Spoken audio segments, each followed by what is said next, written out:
Good morning. It's Monday morning, and we are back here, you and I. It is getting lighter outside during the daytime, which is bizarre. I remember when it just finished getting to the darkest day of the year. It was very close to the day my sister Cindy and sister-in-law Tammy were here. They were helping us with finding Christmas, and thank God that is over with. That was consuming every uh, bare neuron I had to try and get that done, and without their help, I could not have done that. Anyway, yeah, we could not have done that. It was a very large group effort, as we all know. I just know that it certainly challenged me. So I I spoke to someone yesterday, and when you're speaking to either close friends or people that you're related to, oftentimes the discussions go to the anxiety that they are feeling. So when you're feeling anxious about something that you've done, you seek reassurance from them, and certainly um, I want to do that with someone that I care about. But the interesting thing is, it all gets back to that core of we feel, and those feelings can cloud what we do. Now, I have an idea, and the idea is this: that we are gifted with a moral and creative compass that is internal to us, or wherever it is, we're plugged into that. And these two compasses, they are fast, and they are absolute. We know what the right thing to do is almost immediately in almost every situation. And that moral and also creative compass, it guides us. But what do? We pause, we listen to that, this is the right thing to do, and then we try to justify another behavior or another creative path that is more reflective of our anxieties or anger or other paths. We try to talk ourselves into something else. For example, um, if you do something that is offensive to another person,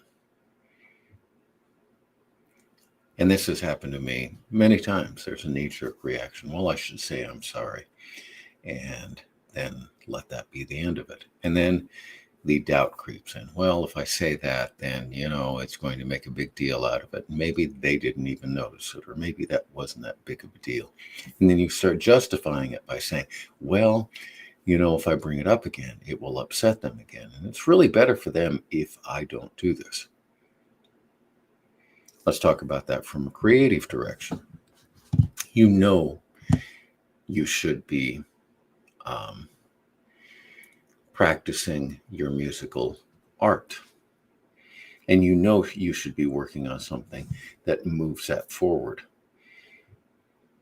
But what you do is you pick out maybe a scale or a song that comforts you. And you say, well, I'm really going to get to that tomorrow when I get more time to do it, because today, I'm just kind of emotionally exhausted and I need to just go over this thing that comforts me. And so you're seeking comfort rather than growth. And these decisions can come from either emotional, the way that you justify it. Oh, well, when I have more money, then I will focus. When I have more time, I will focus.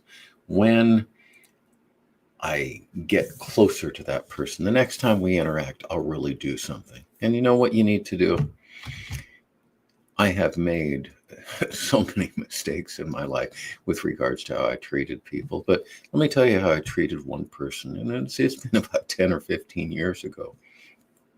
I went into a drugstore, and the druggist told me that I don't even remember what they did, but they didn't have the medication, and it was not their fault. It was not delivered, and they were trying to tell me it'd be okay. They would order it. They'd take care of it. They were doing their job, and they were being compassionate. And then I was angry because of that. And so what do? I start saying, well, the people over here can hear you. That's a HIPAA violation and blah, de blah. And when I'm angry, threatening, lashing out. So I got home and I realized immediately that was stupid. The guy in the mirror was stupid. So what did I do? That bothered me for about a month. And it's like each time I went in there, she didn't remember who I was because so many people behave that way.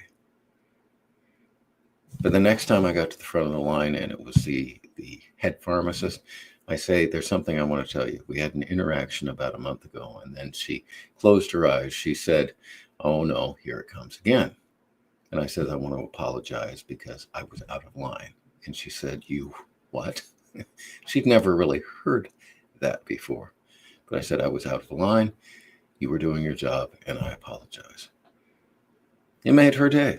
And I don't have that interaction hanging over my head anymore. Small things. Take these chains off of you, the chains that bind you, the chains that hold you back. Don't be afraid to say, I'm sorry. Don't forget to, if you need to say something that is important, sometimes you need to tell somebody something that is difficult. Tell them, not because you're angry or afraid, but because it's the right thing to do. When you get to creative discipline, like I'm going to do right here, jump in and do it. Don't wait till tomorrow. Don't wait until it's a better time or you have more money. Follow the creative direction, that spark of the ethereal that tells you where you need to go. All right. I have some quotes. And this is about us doing things from emotional perspectives. The discussion I had, the person thought that they were extremely rational. We are feeling people, and we do things that are often very stupid based on our emotions. All right, so Plato. We can easily forgive a child who is afraid of the dark. The real tragedy of life is when men are afraid of the light. Here's one from a Nobel laureate, 2002, Daniel Kahneman. We are blind to our blindness. We know very little of how little we know. We are not designed to know how little we know. So remember that. You think you know everything, but you don't. And once you realize that, that's the beginning of real knowledge. All right, Antonio Damasio. We are not thinking machines. We are feeling machines that think. How about that? All right. And here's Robert Greene. This is a contemporary quote. The human animal is governed less by instincts than by emotions and feelings. Our reason is often an instrument to justify these emotions. So remember that. The next time you feel like you're justifying your emotions, do the right thing. Get out there, be creative. You have a duty to be creative, and I'm calling you out. Do it. The world needs your creativity. It needs your artistry. It needs you doing the right thing. All right, I will see you tomorrow.